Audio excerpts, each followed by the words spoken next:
Today's November 4th, right? And we are seeing one of the first blasts of winter. Wow, take a look at that. Man, it looks really cool. Oh, that snow. It's western Washington state. Wet snow falling across much of that region yesterday.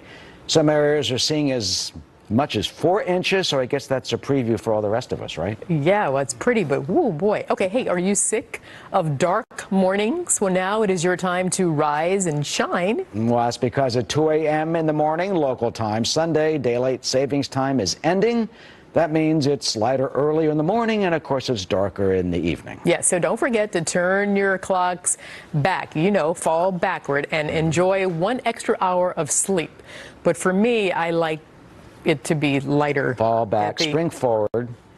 You like it lighter in the night? Okay, yeah. well, not every, you could move to Arizona. I could. They don't, most They Arizona don't change. doesn't. They just keep it as American, is. You thought American Samoa? I'm going there too. Mariana Islands? Puerto Rico, even. Hawaii? Yeah. Puerto Rico. All right, we'll see you tomorrow. We're at work almost all day. Have a good night. All eyes on President Trump as he embarks on a 5-nation trip to Asia, now set to arrive in Japan in just a couple of hours from now. I'm Julie Banderas. Good evening, everyone. This is the Fox Report. President Trump leaving for Japan after visiting the Pearl Harbor Memorial in Hawaii on Saturday. He is gearing up for a series of crucial meetings there amid rising tensions with North Korea. The president will be spending much of the day alongside Japanese Prime Minister Shinzo Abe, as the two world leaders are scheduled to have lunch and play a round of golf, as they did in Florida during their first meeting. Despite the casual setting, North Korea's nuclear ambitions are expected to be a major topic of conversation. Meantime, Chief White House correspondent John Roberts is live now in Tokyo to pick up the story from there. Hello, John. Julio Gazamas on a Sunday morning from just outside of Tokyo. We're at the Yokota Air Base, which is just west of Tokyo. This is where the president's going to touch down in about 2.5 hours' time. The first order of business will be an address to the troops, 14,000 of them stationed here at Yokota. Behind me, a contingent of Marines who are stationed at Okinawa. We're here on the mainland. They were doing some training up at Camp Fuji, and they're transiting back through Yokota back to Okinawa. So they will be part of this evening's goings-on as well. The president took off a little while ago from Honolulu after spending a day there. He is going to be on a 5-nation tour of the Asia-Pacific Rim. This is going to be the longest presidential tour of this area of the world since George H.W. Bush, and that was some 25 years ago. The president will start here in Japan, then he's going to go to South Korea. From South Korea, he will go to Da Nang for the APEC conference in Vietnam, then on to the capital city of Hanoi. From there, he'll go to Beijing for a couple of days with Xi Jinping, and then he'll finish off by going to Manila in the Philippines for the annual ASEAN conference. The president spent an entire day in Hawaii yesterday. He gave an address to the troops that were stationed there, where he touched down and as well visited the USS Arizona Memorial, where he and the First Lady Melania Trump placed a wreath into the water.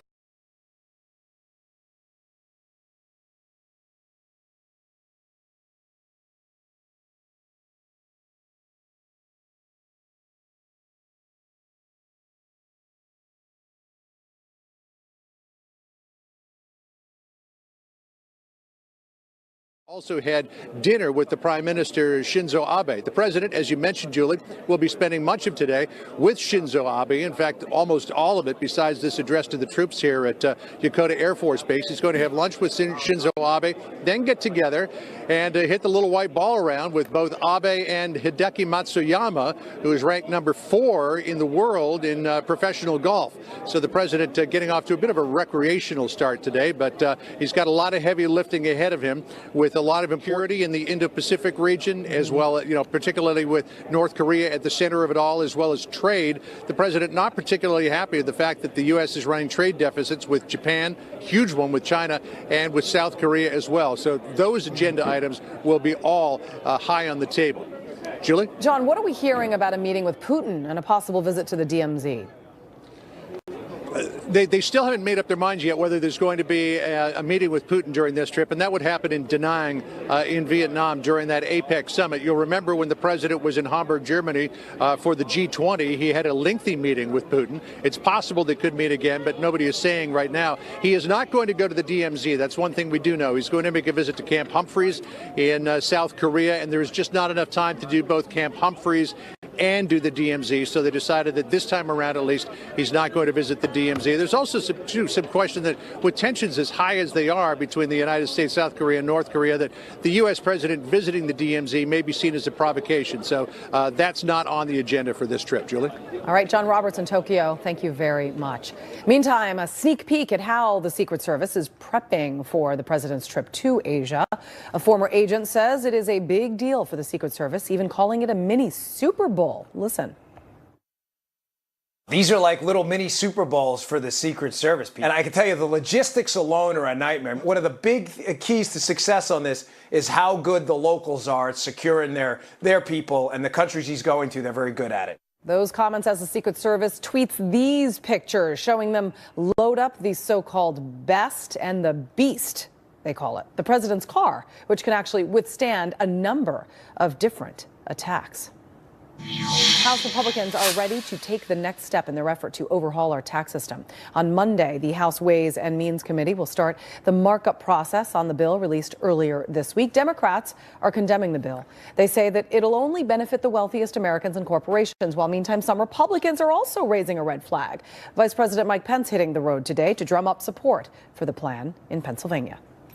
The best way to grow jobs in this country is to give the American people more of their hard-earned dollars in their own pockets, and to give businesses more resources to invest in ways that will create jobs. Garrett Tenney is live from Washington to pick up the story from there. So, Garrett, several House Republicans have already said that they're going to vote against the GOP's tax plan if changes are not made, correct? Yeah, these are largely Republicans from states that have high taxes in state and local, and where real estate is more expensive. And that's because, as it stands now, the GOP plan eliminates deductions for state and local taxes, meaning folks in high tax states such as New York, New Jersey, California, amongst others, would, at least in that regard, be paying more in taxes than they do right now. The GOP plan also lowers the cap on the mortgage interest rate deduction from $1 million to $500,000, which going forward would hit folks buying homes in areas that are more expensive. Because of those changes, 5 House Republicans have come out against the bill and are now pushing for changes. I believe that the state and local tax deduction should stay entirely. There are some people who want to eliminate the state and local tax deduction entirely. I look at the idea of eliminating the state and local tax deduction as a geographic redistribution of wealth, because you're taking money from a place like New York to provide deeper tax cuts elsewhere. The issue for Republican leadership is they need to find a way to essentially balance the budget here by finding a way to pay for the tax cuts that they're proposing, and eliminating these deductions is one way that they're hoping to do that, at least for now. Julie. How open is the GOP leadership to making changes to its current plan? Well, on Friday, Kevin Brady, who's the chairman of the House Ways and Means Committee that puts this plan together, said he's learned to never say never when it comes to negotiations on tax reform. And they've already made a number of technical modifications and slight adjustments to the plan since it was introduced on Thursday. But at this point, it's also a race against the clock to get this passed, because outside interest groups are also going through this plan to see how it affects them, and they're going to start lobbying efforts for those changes to be able to benefit them. And at the same time, Republicans are facing some strong opposition from Democrats, including the top Democrat on the House Ways and Means Committee, who argue the GOP plan will explode the deficit. There might be the sugar high of growth for a year or so, but you're going to be stuck with debt that's going to be passed on to these children for a tax cut for people at the very top.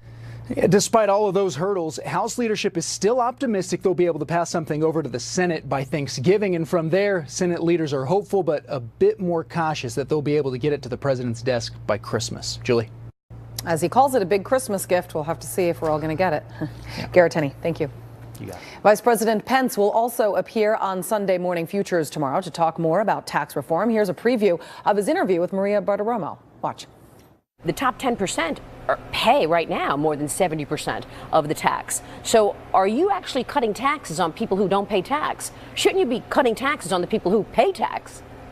Well, I think the president very much wants to see this tax cut focused on middle class Americans. And we believe we're going to see a significant tax reduction for working families. When you take the standard deduction for couples and take that to $24,000. The first $24,000 in income is tax-free. Now, the House bill doesn't raise the rate. I know the math that you talk about, but it doesn't raise the rate from 39.6. But 45.6 is raising the rate. The president wants to see us lower the rates on working families, expanding the per-child tax credit, getting rid of death taxes once and for all. We think